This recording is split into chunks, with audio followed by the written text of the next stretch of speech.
There it is. All right, so seated version of what we've done today, right? Is slump. Sit in the worst posture you possibly can in a chair, right? That's where you're always going to end up if you're in a chair. Yeah. If you're trying to be intentional, like I'm going to have good posture all day, it's not going to work. It's impossible. You just can't do it. The body fatigues.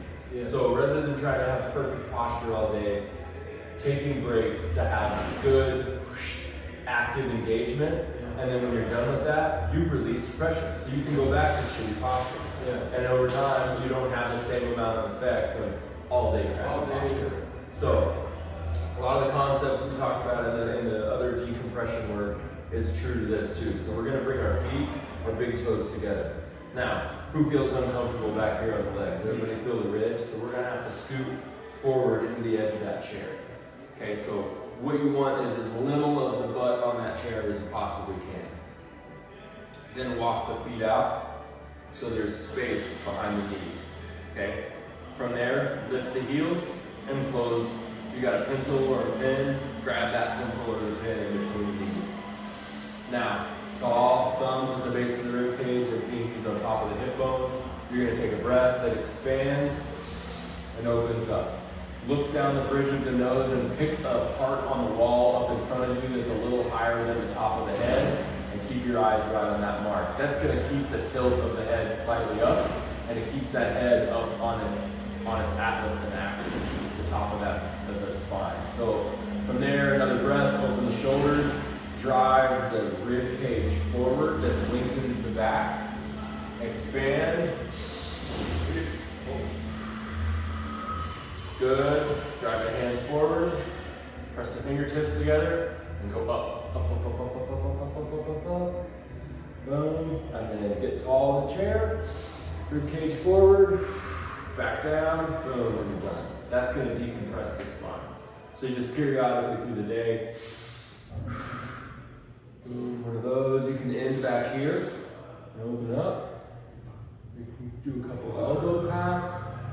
You want just as little of the leg as possible on that chair. You want the heels up off the ground, and you can alternate now. Hips open, hips closed. Cool? Boom, then you're done. Then you sit back in that crappy posture and it feels a lot better. Yeah, because I was thinking about that. I was like, am I going to be able to be with a better posture the whole day? No, I'm not because sure. you're in a chair. Yeah. The chair is going to reinforce bad behavior. Yeah. And I've seen a lot of people try to redo their office, right? You can do standing desks, but now if you have crappy stance at your standing desk, it's no different. Yeah. A mouse is really hard on your wrist. There's a whole world of ergonomics, right? These are all the things you can do to make your. Have you seen the chairs that like completely rock back? Yeah. Those like space chairs? Yeah.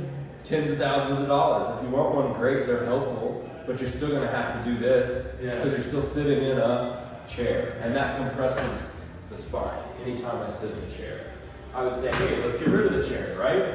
But over time, this is going to become uncomfortable. You're going to need to change positions. So position changes throughout the day and active decompression together are what's going to give you less pain when you get off work. Yeah. If you don't do it, you'll notice it. Your body will tell you, man, I'm sore today. Or shoot, well, I happen to be busy and I skipped all the decompression I did. So You're mitigating the next day. You're mitigating the pain, 100%. That makes sense? The seated version? Yeah. Questions? But to mitigate the pain, what type of chair should I have? Because, like, I have a chair that leans back, so the bad behavior. I mean, I just think it's a remind yourself to get out of that position often. There are good chairs. There are ergonomic chairs. In my opinion, you're going to get what you pay for, right? If you buy a $500 chair and it's from some new company, you probably just got hosed. If it's a $500 chair that's been around 10 years and you can find good reviews on the internet that like this is helpful for an office, like that has been tested at that point, right? And that's a good purchase. The market is not going, hey, this is a piece of shit. Yeah. You know what I mean? Like, so I would avoid like the new, hey, we have a new chair, because there's a new one of those every year. Right? There's a brand new chair to help your back. But at the end of the day, the person that has to help your back is you. Yeah. And if you are in a chair, it's detrimental to the body. Period. There's no like, If you sit in a recliner, it's comfortable, cool. But fast forward 10 years, you're still in that recliner, bro, you're in rough shape. You know what I mean? Like, the body gets soft. Yeah. And then when you want to go do something else, like, oh man, I gotta go sit in my recliner. Like, every other chair is uncomfortable at that point. Yeah. I could sit on anything, right? A lower seat, where it is more natural to this shape, okay, is going to be easier on the spine. Now, can I work in this shape all day? No, my legs will go to sleep. I need to be moving constantly. You and I are made to walk and run. I gotta chase my food down, I gotta go pick it out of the ground. Whittle my spear, throw it, like all of those are human behaviors. This is the modern human, and it is not a natural thing. It's a man-made thing. So, I'm gonna bring a platform. You know what I would like for you to guide Phillip? Because he's doing wall work a lot. Like, okay, get oriented and step by step so he can master it. Maybe. Oh, sitting and putting a step-by-step of the wall work. We will get to that. For example, so that elevates your feet. So anytime you elevate the feet, You know where I feel?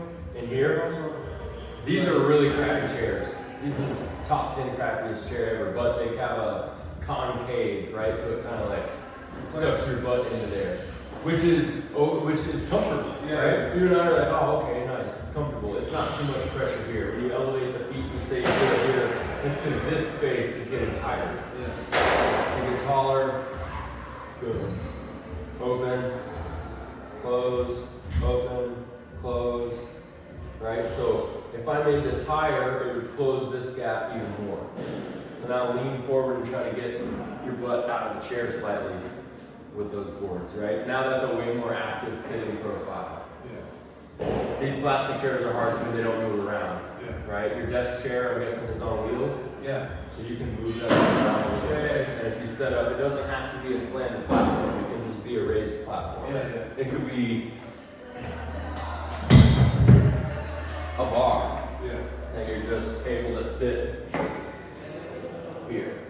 That's what I would prefer, right? Like a bar stool always has a bar that I'm gonna put that there. Go and put your feet up on that.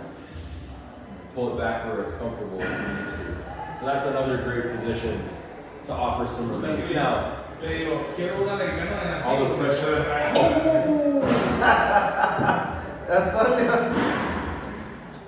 Thank you. Ya está acostumbrado. Yo le dije que vamos a tener el nativo. Si fuera por eso americano, ¿qué pasó? ¿Quieres? Ese es tuyo. Porque me pedí uno.